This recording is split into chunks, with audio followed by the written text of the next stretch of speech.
Mary Lamb to Mrs. Vincent Novello. Newington, Monday, spring of 1820. My dear friend, since we heard of your sad sorrow, you have been perpetually in our thoughts. Therefore, you may well imagine how welcome your kind remembrance of it must be. I know not how enough to thank you for it. You bid me write a long letter, but my mind is so possessed with the idea that you must be occupied with one only thought, that all trivial matters seem impertinent. I have just been reading again Mr. Hunt's delicious essay, which I am sure must have come so home to your hearts. I shall always love him for it. I feel that it is all that one can think, but which none but he could have done so prettily. May he lose the memory of his own babies in seeing them all grow old around him. Together with the recollection of your dear baby, the image of a little sister I once had comes as fresh into my mind as if I had seen her as lately. A little cap with white satin ribbon, grown yellow with long keeping, and a lock of light hair were the only relics left of her. Sight of them always brought her pretty fair face to my view, that to this day I seem to have a perfect recollection of her features. I long to see you, and I hope to do so on Tuesday or Wednesday in next week. Percy Street, I love to write the word. What comfortable ideas it brings with it. We have been pleasing ourselves ever since we heard this piece of unexpected good news, with the anticipation of frequent drop-in visits, and all the social comfort of what seems almost next-door neighborhood. Our solitary confinement has answered its purpose even better than I expected. It is so many years since I have been out of town in the spring that I scarcely knew of the existence of such a season. I see every day some new flower peeping out of the ground and watch its growth, so that I have a sort of an intimate friendship with each.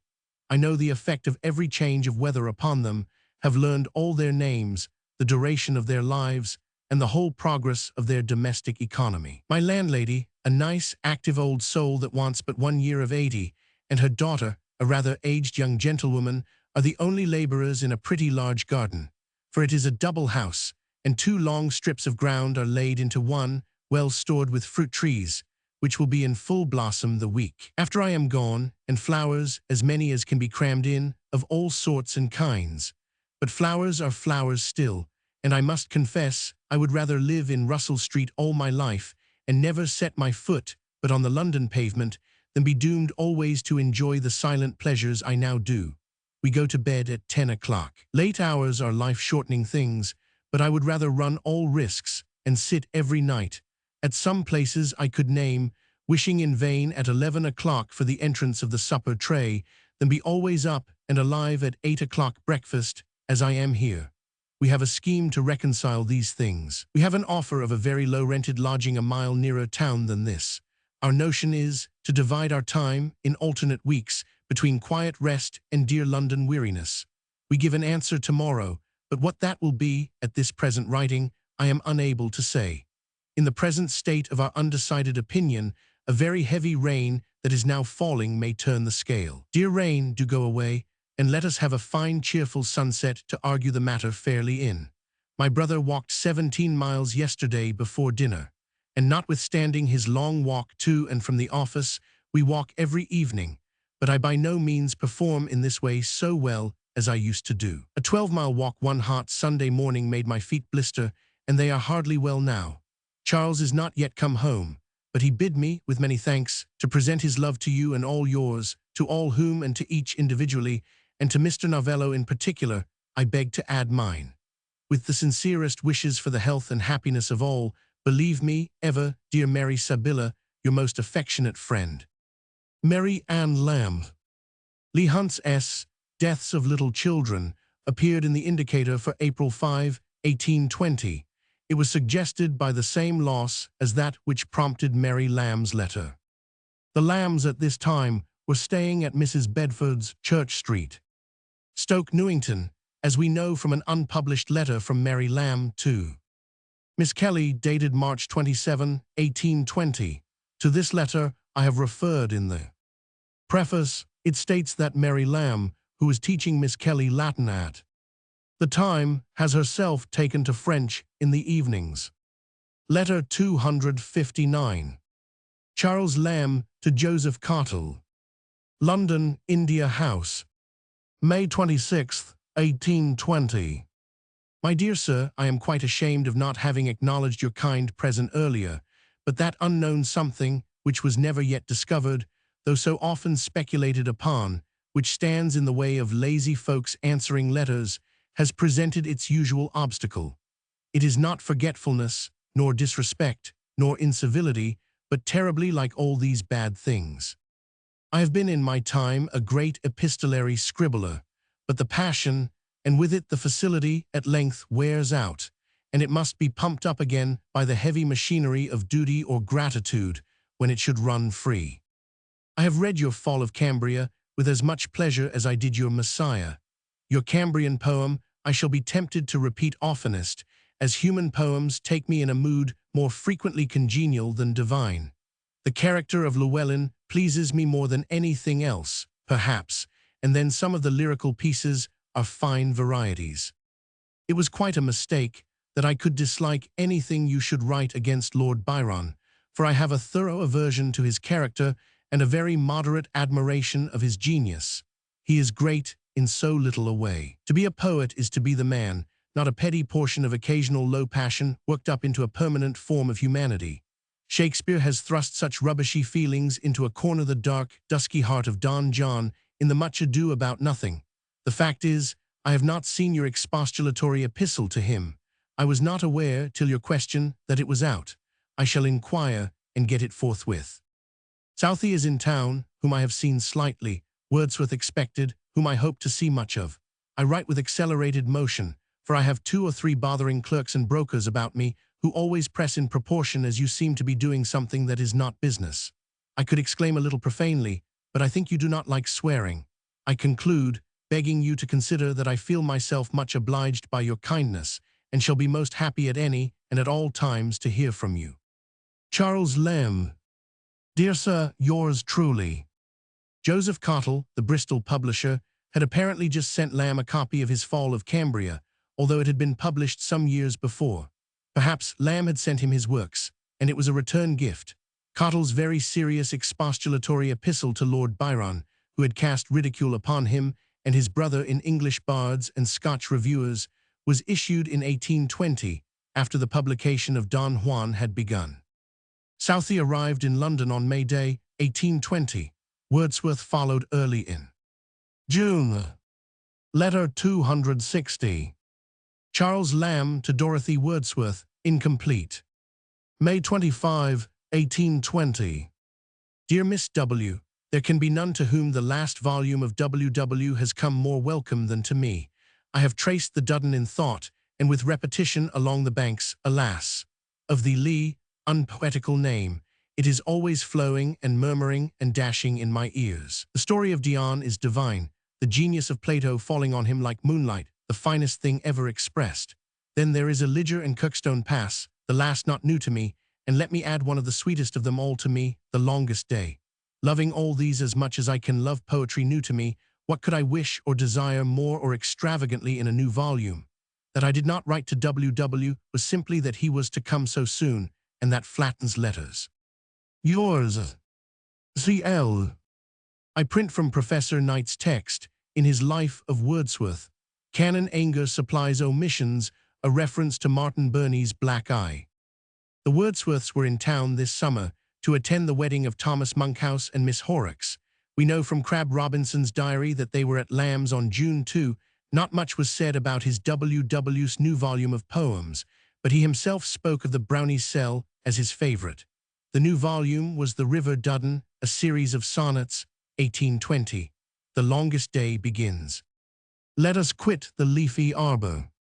Between this letter and the next, Lamb wrote and sent off his first contribution to the London Magazine over the signature Elia, the South Sea House, which was printed in the number for August, 1820. Letter 261. Charles Lamb to Thomas Alsop. P.M. July 13, 1820. Dear Sir, I do not know whose fault it is we have not met so long. We are almost always out of town. You must come and beat up our quarters there when we return from Cambridge. It is not in our power to accept your invitation. Today we dine out and set out for Cambridge on Saturday morning. Friday, of course, will be passed in packing and see. Moreover, we go from Dalston. We return from Cam in 4 weeks and will contrive an early meeting. Meantime, believe us, Sincerely yours, C.L.&C. Thursday. It was during this visit to Cambridge that Lamb wrote his Elia essay on Oxford in the vacation. Letter 262. Charles and Mary Lamb to Samuel James Arnold. No date, 1820. Dear Sir, we beg to convey our kindest acknowledgments to Mr. Arnold for the very pleasant privilege he has favored us with. My yearly holidays end with next week, during which we shall be mostly in the country, and afterwards avail ourselves fully of the privilege. Sincerely wishing you crowded houses, etc. We remain, yours truly, C.H. and M. Lamb. Arnold, brother-in-law of Ayrton, was the lessee of the Lyceum where Miss Kelly was acting when Lamb proposed to her in 1819. Letter 263. Charles Lamb to Baron Field. London, 16 Aug. 1820. Dear Field, Captain Ogilvy, who conveys this note to you, and is now paying for the first time a visit to your remote shores, is the brother of a gentleman intimately connected with the family of the Whites, I mean of Bishopsgate Street, and you will much oblige them and myself by any service or civilities you can show him. I do not mean this for an answer to your warm-hearted epistle, which demands and shall have a much fuller return. We received your Australian first fruits, of which I shall say nothing here, but refer you to of the Examiner, who speaks our mind on all public subjects. I can only assure you that both Coleridge and Wordsworth, and also C. Lloyd, who has lately reappeared in the poetical horizon, were hugely taken with your kangaroo. When do you come back full of riches and renown, with the regret of all the honest and all the other part of the colony? Mary swears she shall live to see it. Pray, are you kings or queens' men in Sydney, or have thieves no politics? Man, don't let this lie about your room for your bed sweeper or major domo to see. He mayn't like the last paragraph. This is a dull and lifeless scroll. You shall have soon a tissue of truth and fiction impossible to be extricated. The interleavings shall be so delicate, the partitions perfectly invisible, it shall puzzle you till you return, and then I will not explain it. Till then, adieu, with kind remembrances of me both to you and signature and a few words torn off. Baron Field, who was still in New South Wales, had published his poems under the title First Fruits of Australian Poetry, and Lamb had reviewed them in the Examiner for January 16, 1820, over his usual signature in that paper. The kangaroo is quoted in that review, see vol. I of the present edition. Captain Ogilvy was the brother of a clerk at the India House, who gave Mr. Joseph H. Twitchell some reminiscences of Lamb, which were printed in Scribner's Magazine. Kings or Queen's men, supporters of George Roman IV, or Caroline of Brunswick. Lamb was very strongly in favor of the Queen, as his champion epigrams show, see vol. Roman IV. You shall soon see Lamb's first reference to the Elia essays, alluding here to the South Sea House. Here should come a letter from Lamb to Hazlitt. Lamb says that his sister is ill again, and that the last thing she read was Hazlitt's Thursday Nights, which gave her unmixed delight, the reference being to the second part of the essay on the conversation of authors, which was printed in the London Magazine for September 1820, describing Lamb's evenings. Stoddart, Hazlitt's brother-in-law, Lamb adds, says it is better than Hogarth's modern midnight conversation. Here should come a business note to John Scott, editor of the London Magazine, dated August 24, 1820, given in the Boston Bibliophile edition. Letter 263, Charles Lamb to S.T. Coleridge. No date, autumn, 1820. Dear C., why will you make your visits, which should give pleasure, matter of regret to your friends? You never come, but you take away some folio that is part of my existence. With a great deal of difficulty, I was made to comprehend the extent of my loss. My maid Becky brought me a dirty bit of paper, which contained her description of some book which Mr. Coleridge had taken away. It was Luster's Tables, which, for some time, I could not make out. What, has he carried away any of the tables, Becky? No, it wasn't any tables, but it was a book that he called Luster's Tables. I was obliged to search personally among my shelves, and a huge fissure suddenly disclosed to me the true nature of the damage I had sustained. That book, see, you should not have taken away, for it is not mine. It is the property of a friend who does not know its value, nor indeed have I been very sedulous in explaining to him the estimate of it, but was rather contented in giving a sort of corroboration to a hint that he let fall as to its being suspected to be not genuine, so that in all probability it would have fallen to me as a diadend. Not but I am as sure it is Luther's, as I am sure that Jack Bunyan wrote the Pilgrim's Progress. But it was not for me to pronounce upon the validity of testimony that had been disputed by learneder clerks than I. So I quietly let it occupy the place it had usurped upon my shelves, and should never have thought of issuing an ejectment against it. For why should I be so bigoted as to allow rights of hospitality to none but my own books, children, and sea? A species of egotism I abhor from my heart. No, let 'em all snug together, Hebrews and proselytes of the gate. No selfish partiality of mine shall make distinction between them. I charge no warehouse room for my friends' commodities. They are welcome to come and stay as long as they like, without paying rent. I have several such strangers that I treat with more than Arabian courtesy. There's a copy of Moore's fine poem, which is none of mine, but I cherish it as my own. I am none of those churlish landlords that advertise the goods to be taken away in 10 days' time, or then to be sold to pay expenses. So you see I had no right to lend you that book. I may lend you my own books, because it is at my own hazard, but it is not honest to hazard a friend's property. I always make that distinction. I hope you will bring it with you, or send it by Hartley, or he can bring that, and you the polemical discourses, and come and eat some atoning mutton with us one of these days shortly. We are engaged 2 or 3 Sundays deep, but always dine at home on weekdays at 4:30. So come all 4, men and books I mean. My third shelf, northern compartment, from the top has 2 devilish gaps, where you have knocked out its 2 eye teeth. Your wronged friend. C. Lamb. This letter is usually dated 1824, but I think it was written earlier.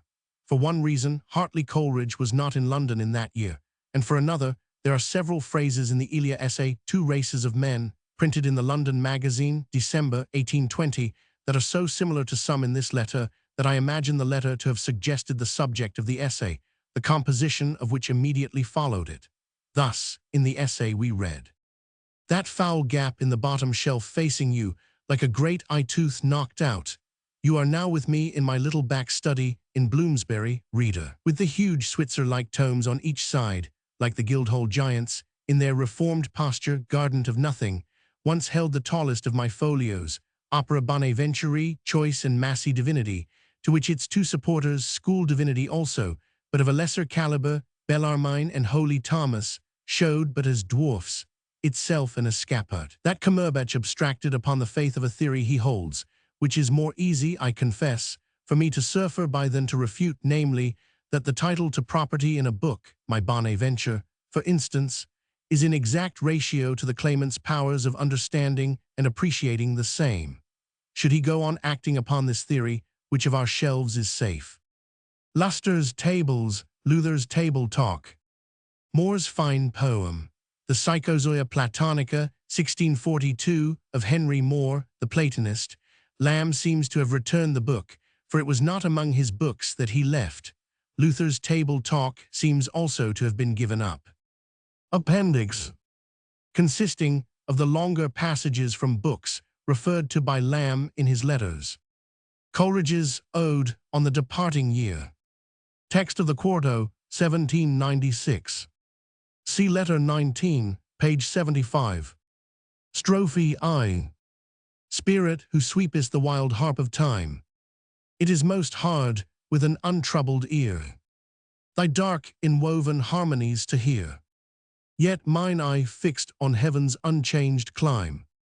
Long had I listened, free from mortal fear, with inward stillness and a bowed mind, when lo, far onwards waving on the wind, I saw the skirts of the departing year, starting from my silent sadness. Then, with no unholy madness, ere yet the entered cloud forbade my sight, I raised impetuous song, and solemnized his flight. Strophe Roman II. hither from the recent tomb, from the prison's direr gloom, from poverty's heart-wasting languish, from distemper's midnight anguish, or where his two bright torches blending, love illumines manhood's maze, or where o'er cradled infants bending, hope has fixed her wishful gaze. Hither in perplexed dance, ye woes and young-eyed joys advance, by time's wild harp and by the hand, whose indefatigable sweep forbids its fateful strings to sleep. I bid you haste, a mixed tumultuous band, from every private bower, and each domestic hearth, haste for one solemn hour, and with a loud and yet a louder voice, o'er the sore travail of the common earth, weep and rejoice, seized in sore travail and portentous birth, her eyeballs flashing a pernicious glare. Sick nature struggles, hark her pangs increase. Her groans are horrible, but oh, most fair. The promised twins she bears equality and peace. Epode. I marked ambition in his war array. I heard the mailed monarch's troublous cry. Ah, whither wherefore does the northern conqueror stay? Groans not her chariot o'er its onward way? Fly, mailed monarch, fly, stunned by death's twice mortal mace. No more on murder's lurid face. Insatiate hag shall gloat with drunken eye. Manes of unnumbered slain. Ye that gasped on Warsaw's plain. Ye that erst at Ismail's tower, when human ruin chalked the streams, fell in conquest's glutted hour, mid women's shrieks and infant screams, whose shrieks, whose screams were vain to stir. Loud laughing, red-eyed massacre. Spirits of uncoffined slain. Sudden blasts of triumph swelling. Oft at night, in misty train, rush around her narrow dwelling. Exterminating fiend is fled. Foul her life and dark her doom. Mighty army of the dead dance like death fires round her tomb. Then with prophetic song relate each some sceptred murderer's fate. When shall sceptred slaughter cease? A while he crouched, O victor France, beneath the lightning of thy lance, with treacherous dalliance wooing peace, but soon upspringing from his dastard trance, the boastful, bloody son of pride betrayed, his hatred of the blessed and blessing made. One cloud, O freedom, crossed thy orb of light, and sure he deemed that orb was quenched in night.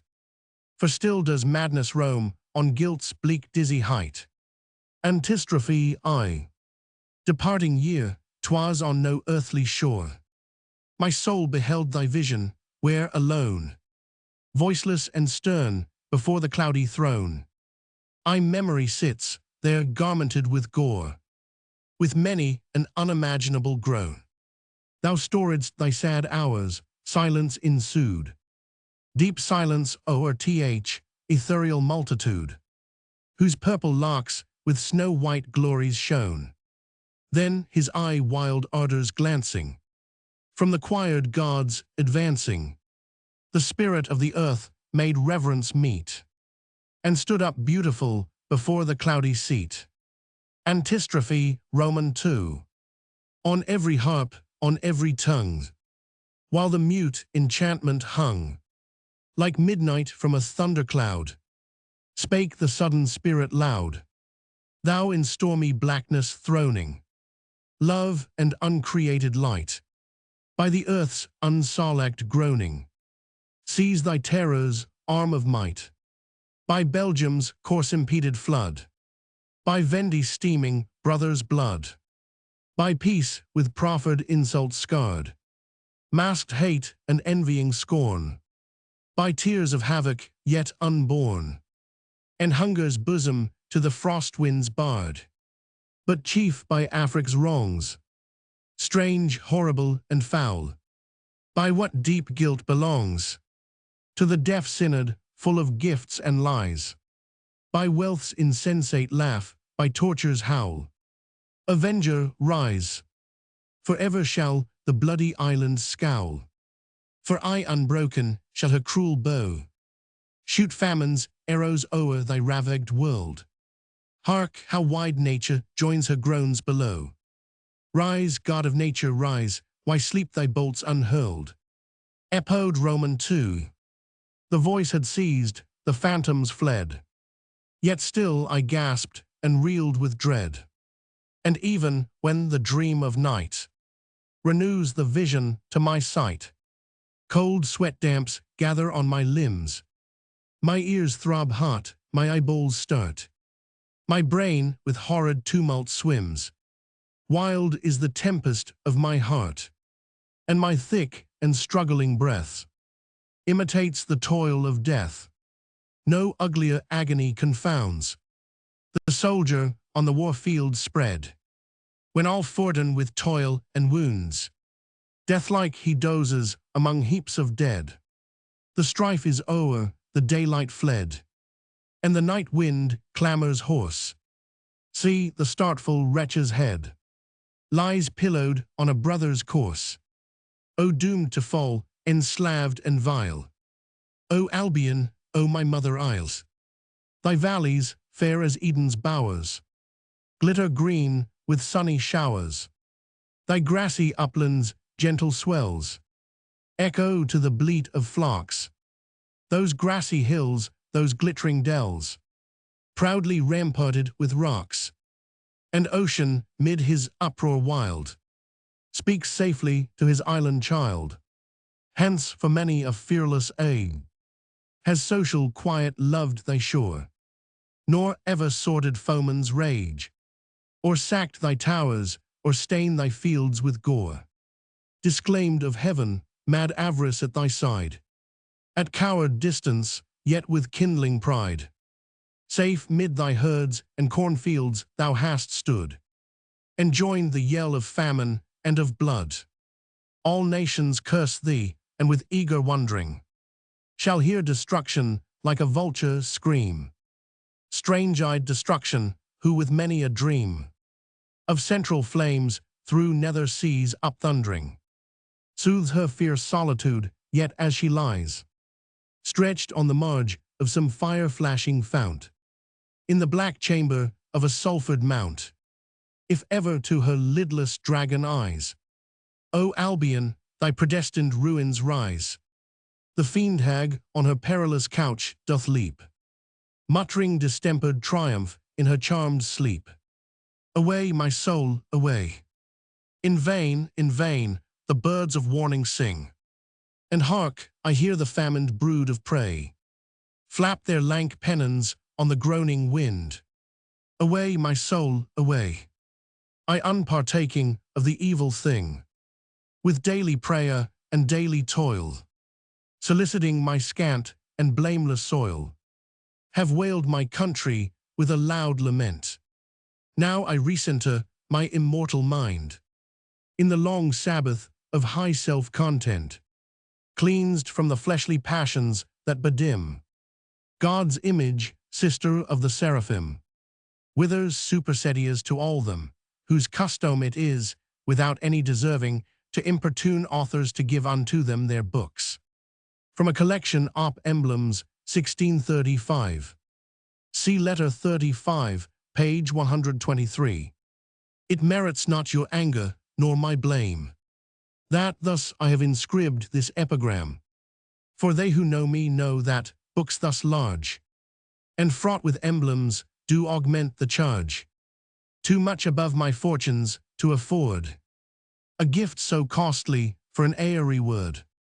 And I have proved your begging quality so forward to oppress my modesty, that for my future ease it seemeth fit to take some order for preventing it. And peradventure other authors may find cause to thank me for't another day. These many years it hath your custom been, that when in my possession you have seen a volume of mine own, you did no more but ask and take as if you thought my store increased without my cost, and that by giving both pains and charges too, I got my living. Or that I find the paper and the printing as easy to me as the book's inventing. If of my studies no esteem you have, you then abuse the courtesies you crave, and are unthankful if you prize them aught. Why should my labor not enough be thought, unless I add expenses to my pains? The stationer affords for little gains. The books you crave, and he as well as I, might give away what you repine to buy. For what he gives doth onely money cost. In mine both money, time, and wit is lost. What I shall give, and what I have bestowed on friends to whom I love or service owed, I grudge not, and I think it is from them sufficient that such gifts they do esteem. Yea, and it is a favor too, when they will take these trifles, my large dues to pay, or ask them at my hands when I forget that I am to their love so much in debt. But this infares not that I should bestow the like on all men who my name do know, or have the face to ask, for then I might of wit and money soon be beggared quite. So much already hath been begged away, for which I neither had nor look for pay, as being valued at the common rate, had raised 500 crowns in my estate, which, if I may confess it, signifies that I was far more liberal than wise. But for the time to come, resolved I am, that till without denial or just blame, I may of those who cloth and clothes do make, as oft as I shall need them, ask and take. You shall no more befool me, therefore, pray, be answered, and henceforward keep away. Passage from George Dyer's Poetic Sympathies. From Poems, 1800. See letter 83, page 218. Yet muse of Shakespeare 1, whither wouldst thou fly? With hurried step and dove-like trembling eye, thou as from heaven that couldst each grace dispense, fancy's rich stream and all the stores of sense, give to each virtue face and form divine, make dullness feel and vulgar souls refine, wake all the passions into restless life, now calm to softness and now ruse to strife, sick of misjudging that no sense can hit, scarred by the jargon of unmeaning wit, the senseless splendor of the tawdry stage too, the loud long plaudits of a trifling age. Where dost thou wander, exiled in disgrace? Find'st thou in foreign realms some happier place 3? Or dost thou still, though banished from the town, in Britain love to linger, though unknown? Light Hymen's torch through every blooming grove 4, and tinge each floweret with the blush of love. Sing winter, summer sweets, the vernal air, or the soft sofa to delight the fair 5. Laugh e'en at kings, and mark each prudish rule, the merry motley priest of ridicule 6. With modest pencil paint the vernal scene, the rustic lovers and the village green. Bid memory, magic child, resume his toy, and hope's fond votary seize the distant joy 7. Or dost thou soar in youthful ardor strong, and bid some female hero live in song 8?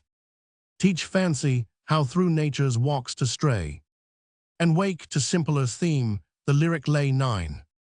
Or steal from beauty's lip th ambrosial kiss, paint the domestic grief or social bliss 10. With patient step now tread o'er rock and hill, gaze on rough ocean, track the babbling rill 11. Then wrapped in thought, with strong poetic eye, read the great movement of the mighty sky. Or wilt thou spread the light of Leo's age, and smooth, as woman's guide, Tansillo's page 12, till pleased you make in fair translated song Odin descend and rouse the fairy throng 13. Recall employment's sweet, thy youthful day. Then wake at Mithra's call, the mystic lay 14.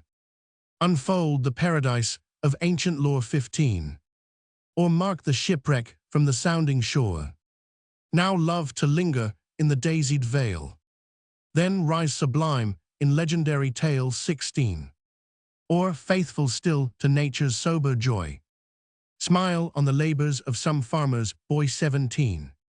Or e'en, regardless of the poet's praise, deck the fair magazine with blooming lays 18.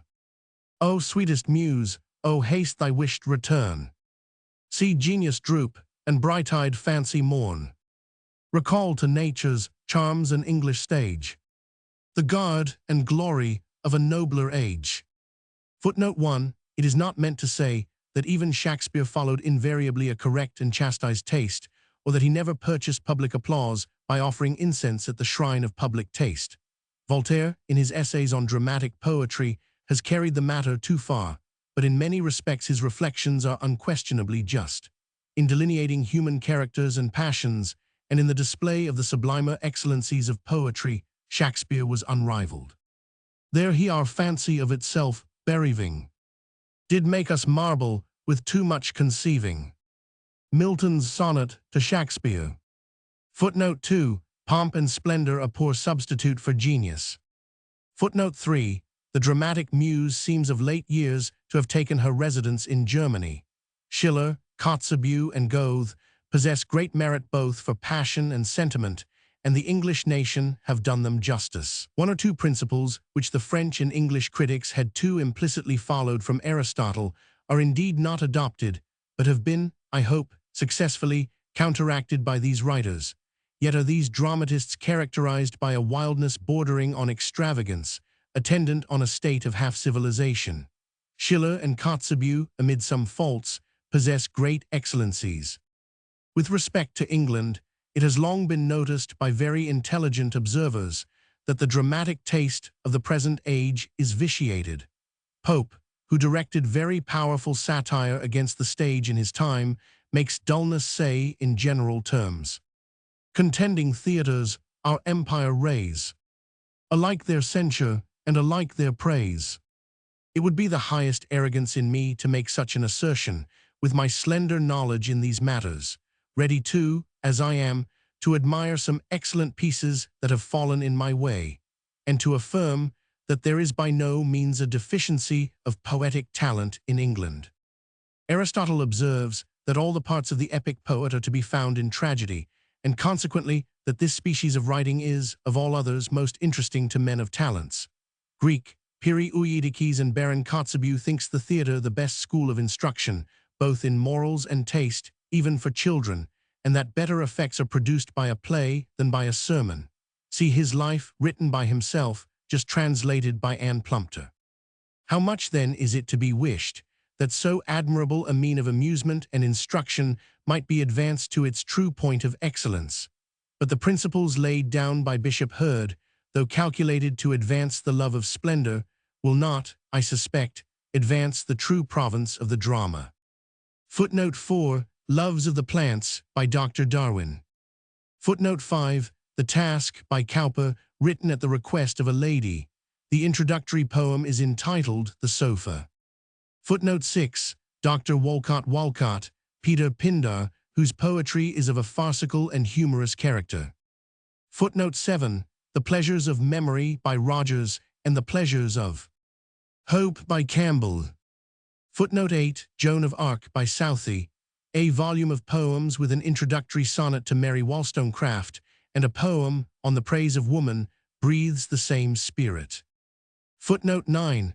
Alludes to the character of a volume of poems entitled Lyrical Ballads. Under this head also should be mentioned Smythe's English Lyrics. Footnote 10. Characteristic of a volume of poems, the joint production of Coleridge, Lloyd, and Lamb. Footnote 11. Descriptive poems such as Leuston Hill by Thomas Crowe and the Malvern Hills by Joseph Cottle. Footnote 12. Roscoe's reign of Leo de' Medici is interspersed with poetry. Roscoe has also translated The Nurse a poem from the Italian of Luigi Tansillo. Footnote 13. Icelandic poetry or the Edda of Smund translated by Amos Cottle and the Oberon of Wieland by Sotheby. Footnote 14. Thomas Morris, the author of the Indian Antiquities, is republishing his poems. The Song to Mithra is in the third volume of Indian Antiquities. Footnote 15. The Paradise of Taste and Pictures of Poetry by Alexander Thompson. Footnote 16. There is a tale of this character by Dr. Aikin and the Hermit of Warkworth by Bishop Percy. It will please the friends of taste to hear that Cartwright's Armine and Elvira, which has been long out of print, is now republishing. Footnote 17. The Farmer's Boy, a poem just published on the Seasons by Robert Bloomfield. Footnote 18. Many of the anonymous poetical pieces thrown into magazines possess poetical merit. Those of a young lady in the monthly magazine will, I hope, in time be more generally known. Those of Rushton, of Liverpool, will also, I hope, be published by some judicious friend. This worthy man is a bookseller who has been afflicted with blindness from his youth. Haydon's Party from the Life of Benjamin Robert Haydon by Tom Taylor. See letter 241, page 537. On December 28th, the immortal dinner came off in my painting room, with Jerusalem towering up behind us as a background. Wordsworth was in fine cue, and we had a glorious set to on Homer, Shakespeare, Milton, and Virgil. Lamb got exceedingly merry and exquisitely witty, and his fun in the midst of Wordsworth's solemn intonations of oratory was like the sarcasm and wit of the fool in the intervals of Lear's Passion. He made a speech and voted me absent and made them drink my health. Now, said Lamb, you old lake poet, you rascally poet, why do you call Voltaire dull? We all defended Wordsworth and affirmed there was a state of mind when Voltaire would be dull. Well, said Lamb, here's Voltaire, the messiah of the French nation, and a very proper one too. He then, in a strain of humor beyond description, abused me for putting Newton's head into my picture. A fellow, said he, who believed nothing unless it was as clear as the three sides of a triangle. And then he and Keats agreed he had destroyed all the poetry of the rainbow by reducing it to the prismatic colors. It was impossible to resist him, and we all drank Newton's health and confusion to mathematics. It was delightful to see the good humor of Wordsworth in giving in to all our frolics without affectation and laughing as heartily as the best of us. By this time other friends joined, amongst them poor Richie, who was going to penetrate by Fezzen to Timbuktu. I introduced him to all as a gentleman going to Africa. Lamb seemed to take no notice, but all of a sudden he roared out, "Which is the gentleman we are going to lose?" We then drank the victim's health, in which Richie joined. In the morning of this delightful day, a gentleman, a perfect stranger, had called on me. He said he knew my friends, had an enthusiasm for Wordsworth, and begged I would procure him the happiness of an introduction. He told me he was a controller of stamps, and often had correspondence with the poet. I thought it a liberty, but still, as he seemed a gentleman, I told him he might come. When we retired to tea, we found the controller. In introducing him to Wordsworth, I forgot to say who he was. After a little time, the controller looked down, looked up, and said to Wordsworth, "Don't you think, sir, Milton was a great genius?" Keats looked at me, Wordsworth looked at the controller. Lamb, who was dozing by the fire, turned round and said, "Pray, sir, did you say Milton was a great genius?" "No, sir, I asked Mr. Wordsworth if he were not." "Oh," said Lamb, "then you are a silly fellow." "Charles, my dear Charles," said Wordsworth, but Lamb, perfectly innocent of the confusion he had created, was off again by the fire. After an awful pause, the controller said, "Don't you think Newton a great genius?" I could not stand it any longer. Keats put his head into my books. Richie squeezed in a laugh. Wordsworth seemed asking himself, "Who is this?" Lamb got up, and taking a candle said, "Sir, will you allow me to look at your phrenological development?" He then turned his back on the poor man, and at every question of the controller he chaunted, "Diddle diddle dumpling, my son John went to bed with his breeches on." The man in office, finding Wordsworth did not know who he was, said in a spasmodic and half-chuckling anticipation of assured victory, "I have had the honor of some correspondence with you, Mr. Wordsworth." "With me, sir," said Wordsworth, "not that I remember. Don't you, sir? I am a controller of stamps." There was a dead silence, the controller evidently thinking that was enough. While we were waiting for Wordsworth's reply, Lamb sung out, "Hey diddle diddle, the cat and the fiddle."